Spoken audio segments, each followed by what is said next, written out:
And good morning, everybody. It's TGD Today, and of course, Pro Golf Talk Live. George Honeycutt, Hugh Roy III, as always, my brother from a different mother. What's up, bud? You are getting ready to play some pro golf, aren't you? We're going to try. Senior, Open, qualifiers. Yes, sir. Monday morning, 9:50, I tee off. Monday morning, 9:50. Are you going to miss me? I am going to miss you. I'll be toting my own bag. Not good. Can you use a cart? I can't. Okay. I may have to drive down.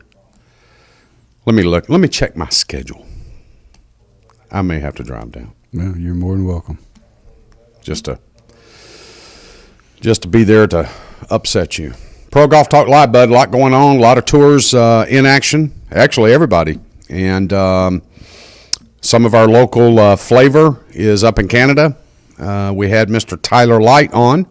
It's been a couple weeks now. Yep. And Tyler, of course, is got a 6-event exemption up at the PGA Canadian Tour, and he has teed off this morning. And after 2 holes, Tyler is 1 over par after 2. So just a little update for Tyler. We're going to keep an eye on him and track on him, and we'll give a summary and a report on I just hope he listens to our advice that we tried to give him and leave that big dog in the bag for the majority of the round because, frankly, I heard from him the other day after he played his first practice round, and he did comment that he could basically leave it in the bag. Yeah. He could kind of mosey his way around there with his new 2-iron.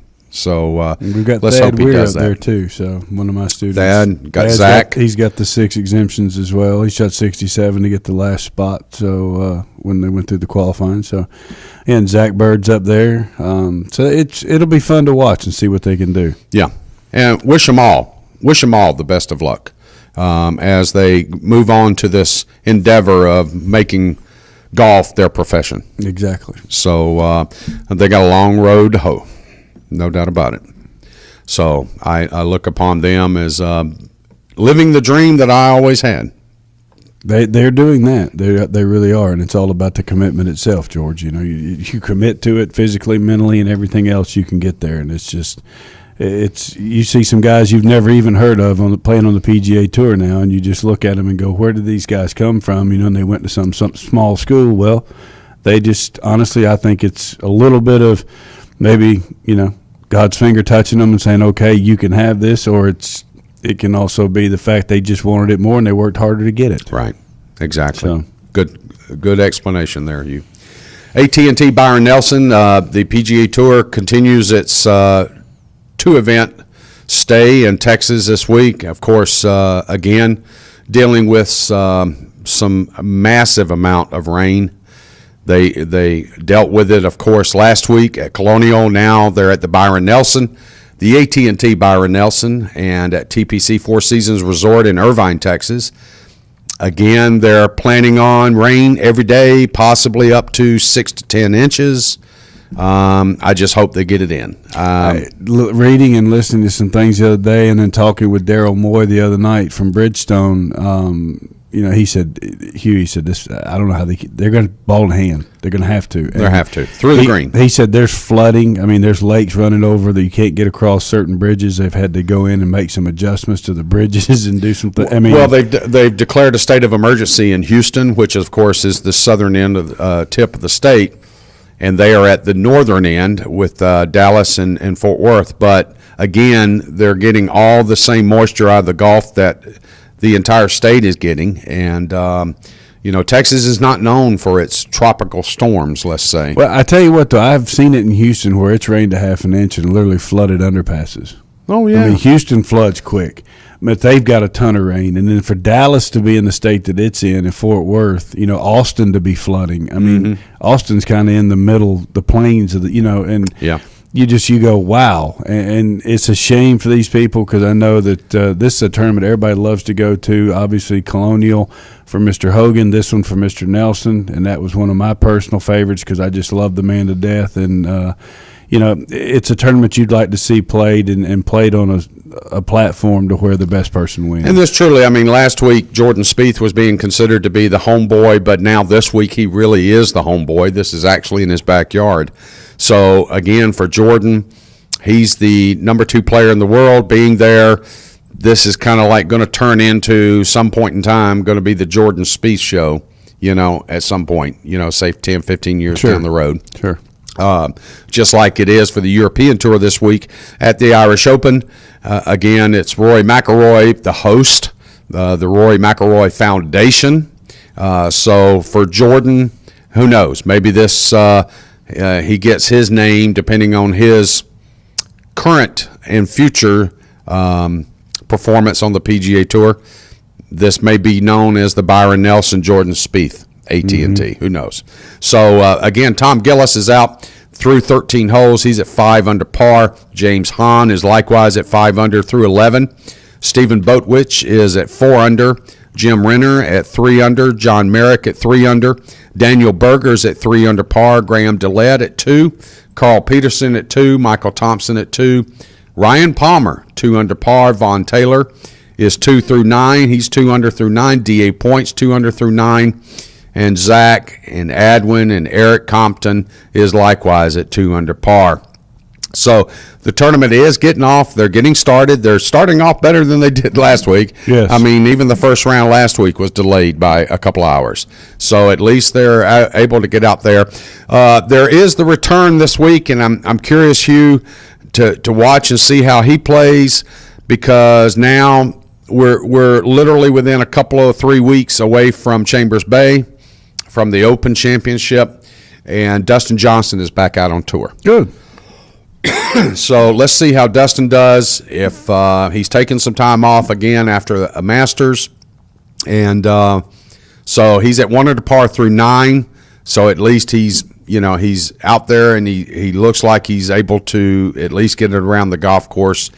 And again, with ball in hand, everybody should be shooting some decent numbers. You're going to see the golf course give up some low scores with it being ball in hand. You are, and through the green. Greens are going to be softer, but yet it's going to play longer. So it plays into somebody like a Dustin Johnson's hands. Being a long hitter, if he can keep it in play and put it in a place where he can get his hand on it, then he's got the definite advantage. I mentioned Rory McIlroy again, the Irish Open. Let me pull that up on my computer here. So it's the Dubai Duty Free Irish Open, hosted by the Rory Foundation, at I consider to be one of the probably best golf courses in the world. It's one of the few I've never played, and I've never been to Ireland. I'd love to go there and play because I've heard nothing but incredible Royal County things. Downs. They say it's incredible. Interestingly, they had to give Rory a honorary membership at Royal County Downs because he was not of social status high enough to get a membership. So he was given one after he made number 1 in the world. How about that? Interestingly. I'm not touching that one. So, again, Rory McIlroy last week missed the cut at Wentworth during the BMW PGA Championship. And now this week does not start off swimmingly. Swimmingly, he's drowning. I'm trying to be nice here. I'm trying to be nice. Rory makes a comeback 6-footer for par on 18 to shoot 80. Frosty the Snowman. It was a tough day weather-wise for everybody. The entire morning rounds, really, if you were at 2 under par, you were on the leaderboard. Co-leader Danny Willett was one of those at 2 under par, playing it very well. He was making a lot of putts. I noticed a lot of the players, Hugh, with the graininess of the greens, they were really getting confused by the speeds. However, even with it raining intermittently, they were playing a lot of short shots, run-up shots, and the balls were releasing over the greens surfaces, and they were having to chip back on, even coming in with wedges and 8-irons and things like that. There's a lot of high scores, George. A lot of high scores. Again, Rory shoots 80 He went at the opening of the show. He was actually tied for last place with 3 other players, I think it was. Still is. So there is. There were others out on the golf course that were actually going to finish with an 81 or 82, depending on if they birdied the last couple of holes. So Rory may not have the distinction of being in last place.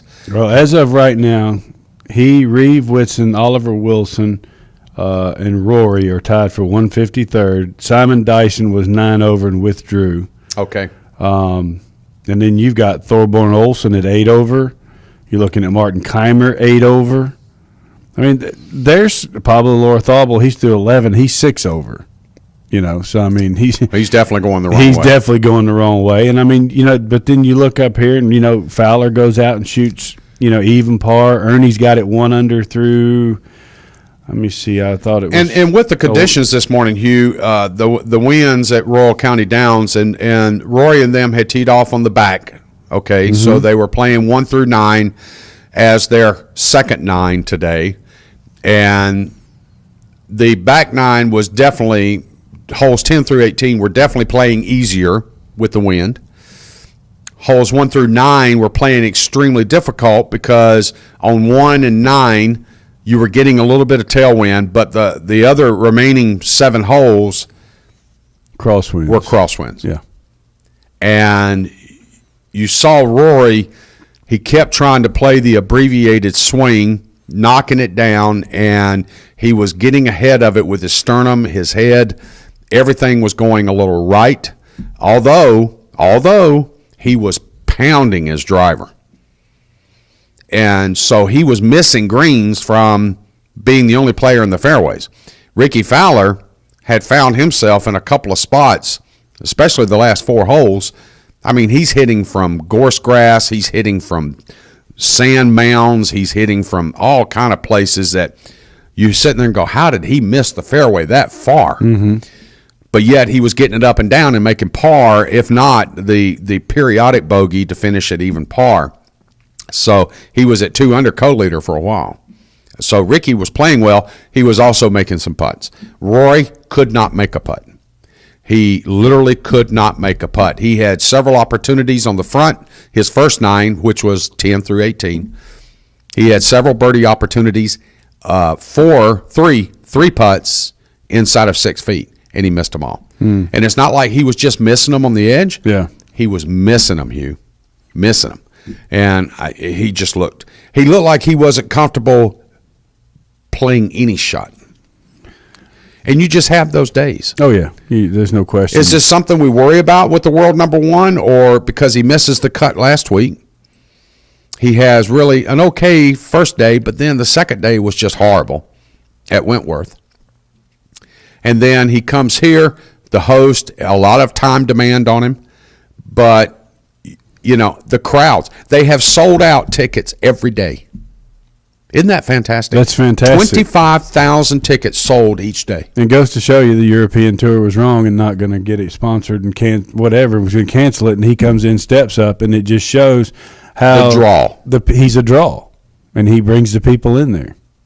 So if they don't utilize that, then they're crazy. And they had him with Ricky. They had him with Martin Keimer. Him and Martin were kind of, okay, who's going to break the frosty mark first? Yeah. Ricky was just doing his own thing. But then when they got through playing, they were all smiles, they were all hugs. It was like, it had the feel of an exhibition. It's exactly the way it comes across, to be honest.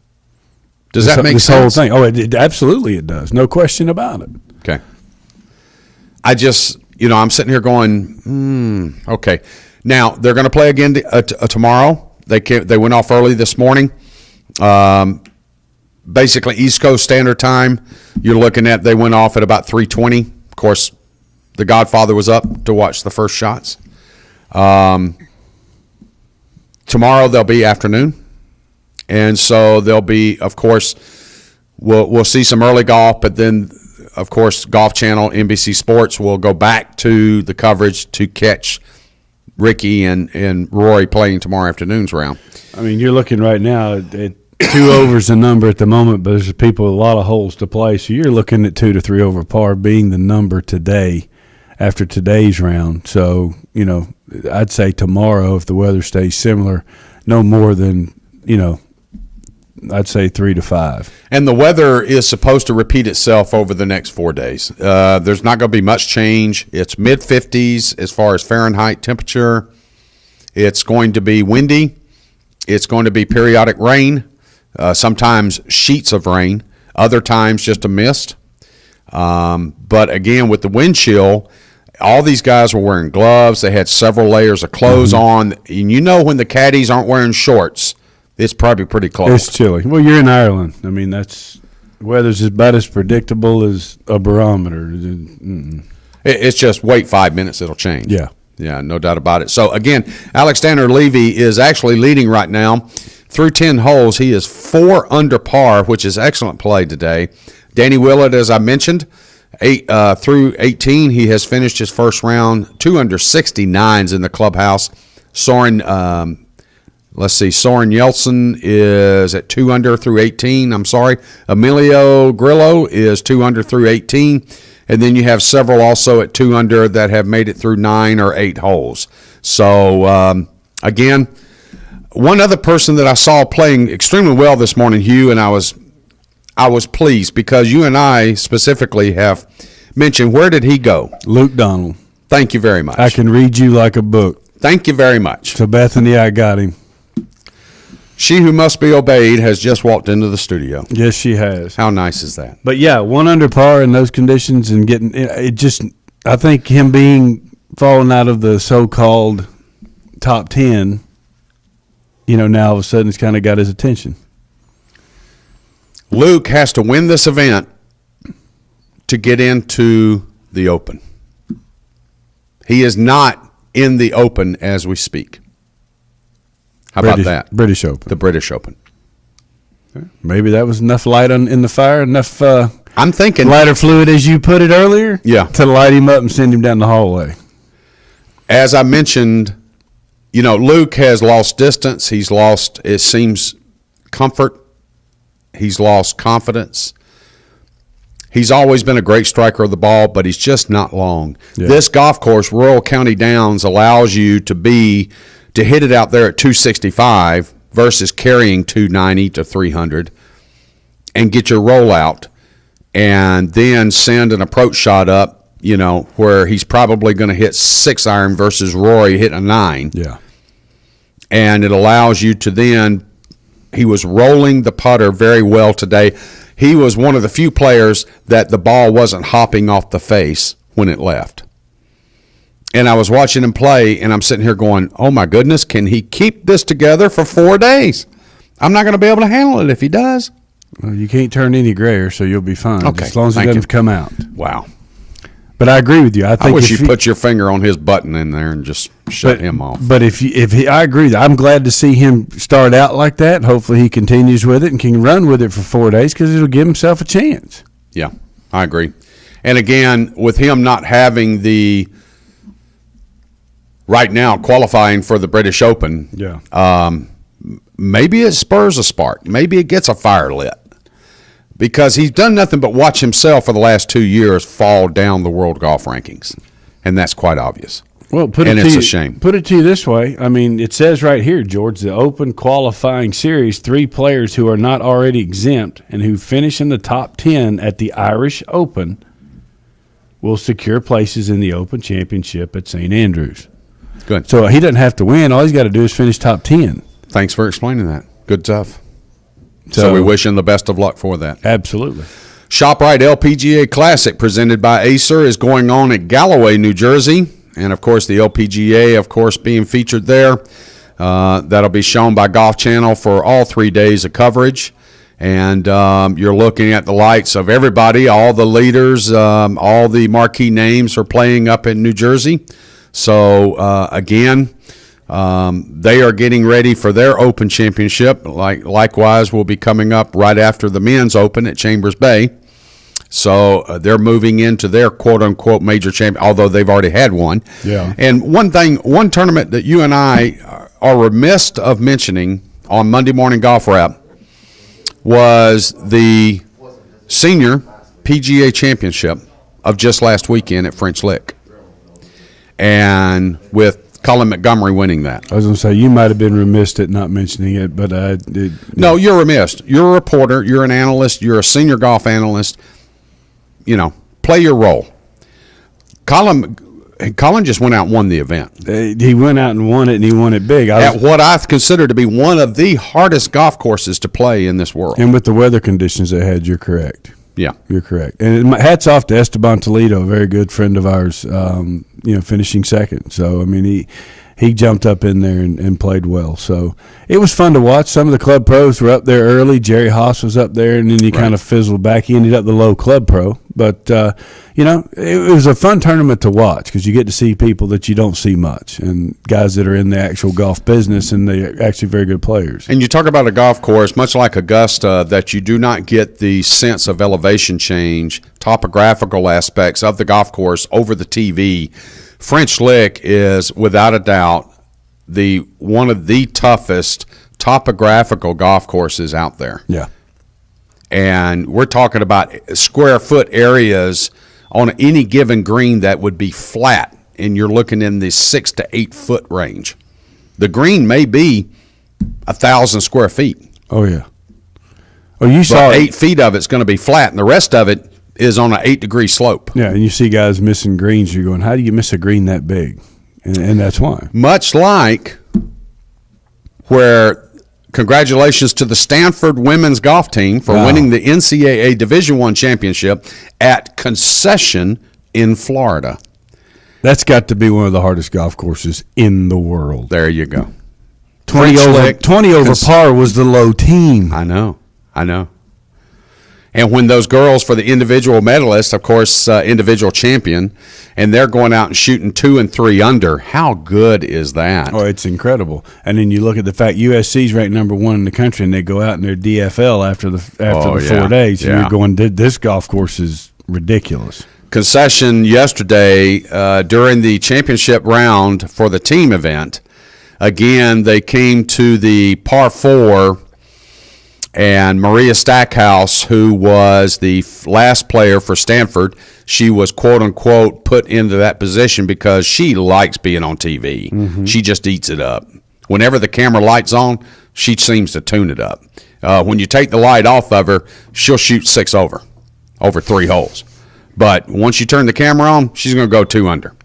And Maria ends up with a great drive. She's 72 yards away on the par 4. I think it was number 13. I may be wrong there. 12 or 13. 72 yards away. She throws it 11 feet to the right of the pin. Perfectly hit shot. The ball ends up rolling away 85 feet. She chips on up by the pin. It checks. It settles. It is sitting there about 6 feet away, and then it picks up speed. Rolls off the green, goes into the bunker. She then hits out of the bunker, back up to the pin. The ball checks, looks like it's going to settle, ends up going all the way back over. She walks down to hit her 5th shot, and she just picks it up and looks at her opponent and says, "It's yours, let's move on." She was about to card a 15 on the par 4. And she never hit a bad shot. Yeah, that's. I tell you what, though, it was fun. A lot of people are saying, we don't like this match play stuff and whatever, but I tell you what, it was pretty exciting. A lot of exciting, and congratulations again to Stanford. Congratulations to Baylor for coming through, for making it to the finals. Huge win for that golf team. Getting past the likes of USC, as you mentioned, getting past the likes of Tennessee, of Georgia, of many of the other teams that Alabama, very much Alabama. They just the past champions. That's a big. They didn't even have a golf program a few years ago for women, and for them to come and get to the finals of the NCAA. Hats off to them, their coach, and the athletic department for giving them the opportunity and with the job that they've done working to get there. Because, women's golf at Baylor was non-existent. I think it was 7 or 8 years ago. Right. So they've done a heck of a job. Good group of girls, young group of girls. Mm-hmm. They're going to have a very strong team for several years to come. So I expect to see Baylor back over the next 3 to 4 years very easily. Well, if they don't, then the coach can't recruit because, that's a perfect recruiting tool right there. We really got beat in the finals and we played great, but, boom, girls want to come there because they give them a chance. So look at the airtime they got too. Just improved your visibility. And hats off to NBC Sports and the Golf Channel for following this. I thought Foltzy and Kay Cockrell did a heck of a job. Really exactly. Did. And they're going to continue this. Of course, the men begin their tournament Monday. This coming Monday, and likewise, it's at Concession.